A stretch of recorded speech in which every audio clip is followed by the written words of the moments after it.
ओम नमः शिवाय। आज की वीडियो में मैं भगवान शिव को सुदर्शन चक्र किस प्रकार प्राप्त हुआ उसके बारे में बात करूंगा। कहते हैं कि सुदर्शन चक्र पहले भगवान शिव के पास था, फिर उसके पश्चात भगवान विष्णु जी के पास गया था। तो भगवान शिव को सुदर्शन चक्र किस प्रकार मिला था इसके बारे में एक कहानी है जिसको हम जलंधर की कहानी बताते हैं। जलंधर की कहानी टीवी सीरियल्स में कुछ अलग तरह दिखाई जाती है, पर पुराणों में इस कहानी का अलग तरह से थोड़ा सा स्वरूप है। मैंने बहुत सी शिव पुराण पढ़ी, अलग अलग ट्रस्ट के द्वारा बनाई गई शिव पुराण पढ़ी, और सभी में कहीं ना कहीं थोड़ा थोड़ा फर्क था।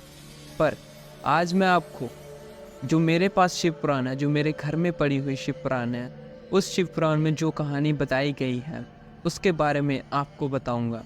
और इस वीडियो के अंत में मैं आपसे एक सवाल पूछूंगा। अगर किसी को उस सवाल का जवाब आता होगा तो प्लीज़ मुझे कमेंट करके ज़रूर बता देना।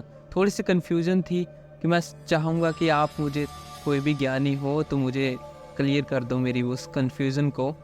तो कहानी यहाँ से शुरू होती है कि एक बार इंद्र देव और सभी देवों का इच्छा भगवान शिव के दर्शन करने की हुई, और भगवान शिव के दर्शन करने के लिए वहाँ से निकल गए और बहुत से ढोल बजाते हुए भगवान शिव के दर्शन के लिए चल पड़े।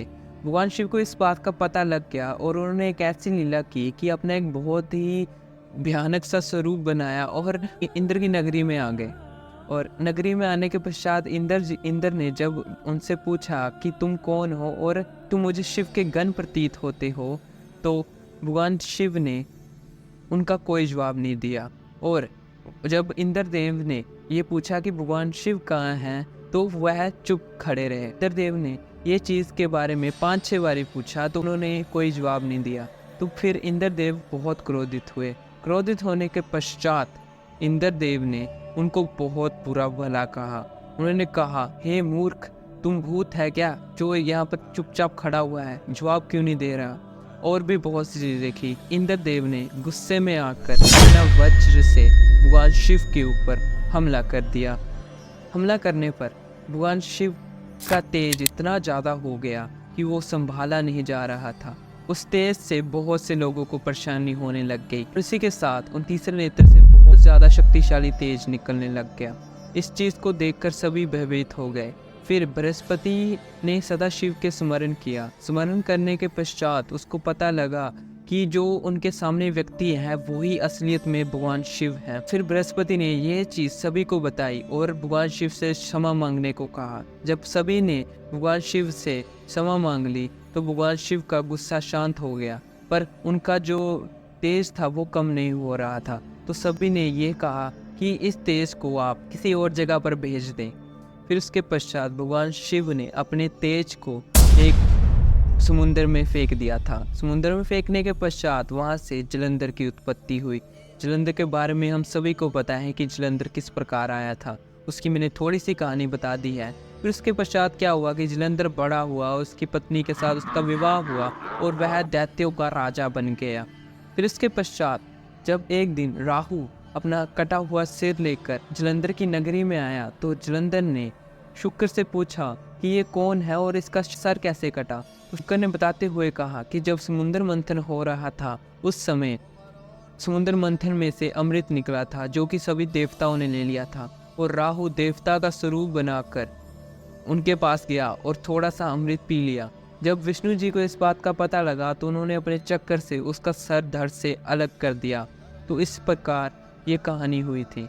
ये चीज़ सुनकर जलंधर को बहुत गुस्सा आया था और उसने देवताओं के ऊपर हमला कर दिया था, और देवता जलंधर से पराजित हो गए थे। और सभी देवता मिलकर विष्णु जी के पास गए। विष्णु जी को जब इस बात का पता लगा तो विष्णु जी भी युद्ध करने के लिए युद्ध मैदान में आ गए। युद्ध मैदान में आने के बाद विष्णु जी ने जलंधर के ऊपर बहुत तरह के हमले किए और जलंधर ने भी विष्णु जी के ऊपर बहुत तरह के हमले किए, पर किसी को कोई फर्क नहीं पड़ रहा था। विष्णु जी ने जलंधर की ये चीज़ देखकर बहुत प्रसन्न हुए और उन्होंने जलंधर से वरदान मांगने को कहा। तो जलंधर ने वरदान के रूप में कहा कि आप मेरी बहन के पति हैं, तो आप मेरे घर पे रहने के लिए आए। ये चीज़ सुनकर विष्णु जी ने उसकी बात मान ली और वह जलंधर के घर पे रहना शुरू कर दिया। फिर उसके पश्चात सभी देवताओं की जगह दैत्यों ने ले ली। सभी जगह अब राज दैत्य कर रहे थे। ये चीज़ जब ने को बहुत परेशान करने लग गई तो देवताओं ने शिव को प्रार्थना की। भगवान शिव ने उनकी बात मानते हुए उनसे कहा कि इसका समाधान मैं जल्द ही जल्द कर दूंगा। फिर उसके पश्चात शिव ने नारद जी को ये आदेश दिया कि वह जालंधर के नगरी में जाकर एक ऐसी लीला करे कि जिससे वह मुझसे युद्ध करने के लिए आ जाए। उसी प्रकार नारद जी ने किया। नारद जी ने कहा कि महादेव के पास बहुत प्रकार के रत्न हैं, तुम भी बहुत महान हो। तो जालंधर ने अपने सभी रत्न नारद जी को दिखाना शुरू कर दिया। नारद जी ने सभी रत्न देख लिए। जालंधर ने पूछा कि किसके पास अधिक रत्न है। नारद जी ने जवाब दिया, हमारे पास भी हर प्रकार के रत्न थे, लेकिन भगवान शिव के पास एक रत्न ज्यादा है जिसको हम स्त्री कहते हैं। नारद जी ने कहा कि भगवान शिव की स्त्री परम सुंदरी है। माँ गौरा इतनी सुंदर है कि दुनिया भर की स्त्रियां उनके सामने कुछ भी नहीं है। वो बहुत शक्तिशाली हैं और बहुत ही सुंदर हैं। ये चीज़ सुनकर जालंधर काम मोहित हो गया और उसने अपने एक दैत्य को भगवान शिव को चुनौती देने के लिए या फिर समझाने के लिए भेजा। जब वो दैत्य भगवान शिव के पास पहुंचा तो उस दैत्य ने जालंधर की कही गई बात भगवान शिव से कही। भगवान शिव से उसने कहा कि तुम तो अघोरी हो, तुम पूरे समय समाधि में रहते हो और पूरे समय ध्यान में लीन रहते हो, तुम्हें एक स्त्री की आवश्यकता नहीं है, तुम अपनी स्त्री को संतुष्ट नहीं कर पा रहे होगे। तो इस प्रकार उसने शिव को बहुत तरह की चीज़ें की जिससे भगवान शिव बहुत गुस्सा हुए। उस दैत्य को बहुत कुछ सुनाया। ये सब चीज़ें जब दैत्य ने जालंधर को आकर कही तो जालंधर बहुत गुस्सा हुआ और भगवान शिव के ऊपर हमला करने के लिए तैयार हो गया और उसने बहुत बड़ी सेना तैयार की जिसमें करोड़ों दैत्य थे। बस सभी सेना लेकर भगवान शिव के ऊपर हमला करने के लिए जाने लगा। तो उसकी पत्नी ने उसको समझाने की कोशिश की पर वो नहीं समझा और भगवान शिव के ऊपर हमला करने के लिए चल पड़ा। जब भगवान शिव के ऊपर हमला करने गया तो भगवान शिव ने अपने गणों को भेजा। जब गणों ने सभी दैत्यों को मारना शुरू किया तो शुक्र ने महामृत्युंजय मंत्र के द्वारा सभी दैत्यों को दोबारा जीवित करने लग गया। ये चीज़ का बात जब सब शिव गणों को पता लगी तो शिव गणों ने भगवान शिव को इस बात का बताया। तब भगवान शिव क्रोधित हुए। क्रोधित होने के पश्चात वह युद्ध मैदान में युद्ध करने के लिए आ गए। युद्ध मैदान में बहुत देर तक युद्ध चला, कई वर्षों तक युद्ध चलता रहा। जालंधर ने भी भगवान शिव के ऊपर बहुत तरह के अस्त्रों का प्रहार किया पर भगवान शिव ने सभी अस्त्रों को खत्म कर दिया, मतलब कि नष्ट कर दिया। फिर उसके पश्चात जालंधर भगवान शिव का स्वरूप होने के कारण वह त्रिशूल से नहीं मर सकता था। तो भगवान शिव ने सभी से ये बेनती की कि वह सभी अपना थोड़ा तेज भगवान शिव को प्रदान करें।